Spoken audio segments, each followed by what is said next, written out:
Michael, you and I both have this, I think, similar feeling regarding HDR, although I've noticed that you've been doing a lot of HDR experiments in Mexico. I've been experimenting. Some of them quite nice. Thank you. I've been down on it, but now I'm seeing that some of the latest HDR software lets you create images that don't look like, have that grungy HDR look. So my approach really is to do it in Photoshop using layer blending. And so this is a simple man's HDR.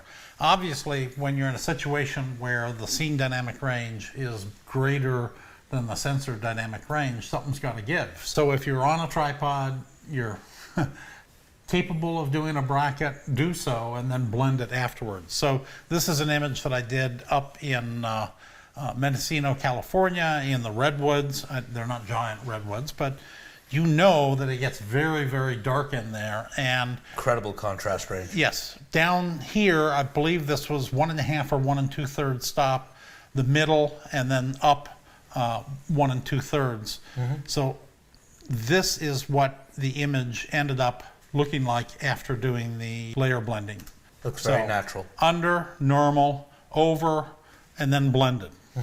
Okay, so let me just show you how I did it. The basic way is to go up under Photo, Edit, Open as Layers in Photoshop. Right, this is coming out of Lightroom. Yeah, coming out of Lightroom. And in fact, I'm not 100% sure you can actually do this easily in Bridge. You may have to open them and do an assembly. So open as layers in Photoshop. Right. Okay. So then I'm going to jump over to Photoshop. Where you've already done this. Yes.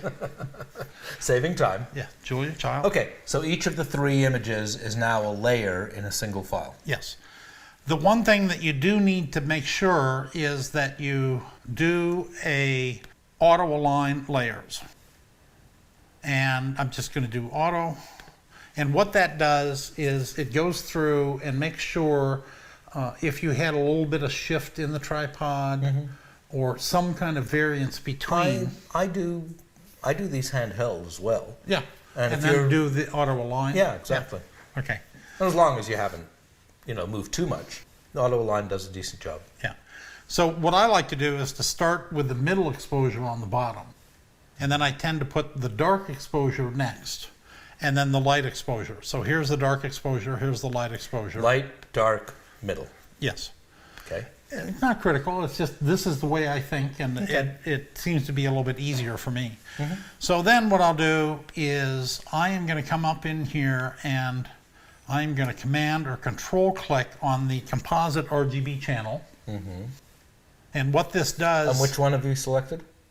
The dark. The dark, okay. What this does is literally loads the luminance data as a selection. Okay. So then, let me just go ahead and save the selection so that you can see what it looks like.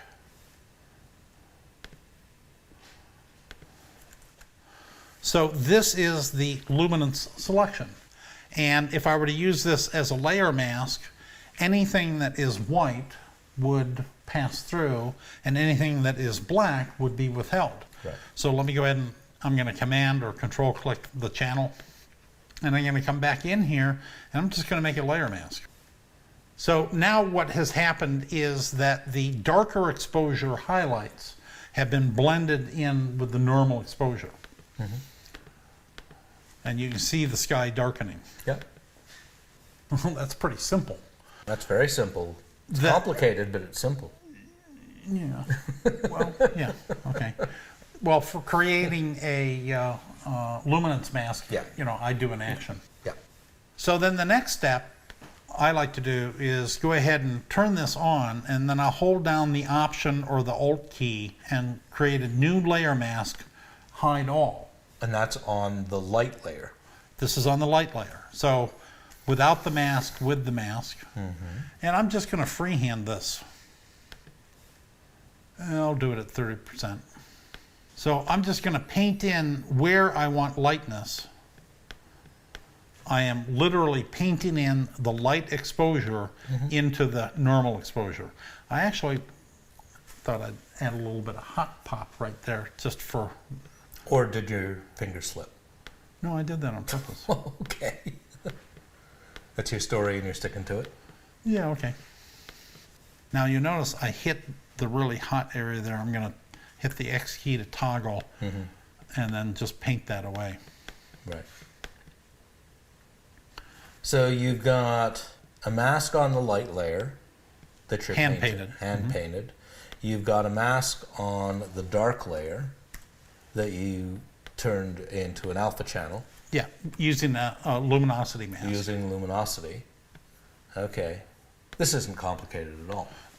Actually, it really For isn't. you? No. For you? Well, no. I mean, if you sit down, you know. Okay. So let's just compare before, after. Mm-hmm. Yeah. So that's a simple man's HDR. Cool.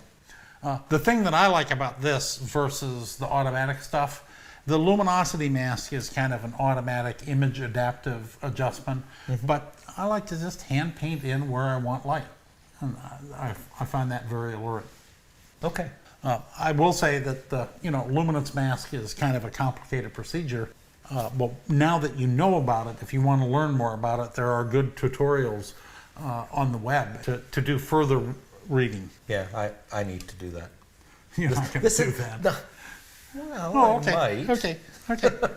Benefit of the doubt. Okay. Well, now that you know that it's there, Yeah. you can use it when it's needed. Yeah, no, I have to admit, you're the Photoshop maven. To me, I don't delve. Ever since Lightroom came along, I don't do much in Photoshop anymore. Yeah. I work primarily in Lightroom, but no, it's important to understand how different tools are used to accomplish different things, or the same things. Yeah. So Well, this is for very me, it's worthwhile. all about absolute total control over the final image, whether it's for print or for screen. Understood.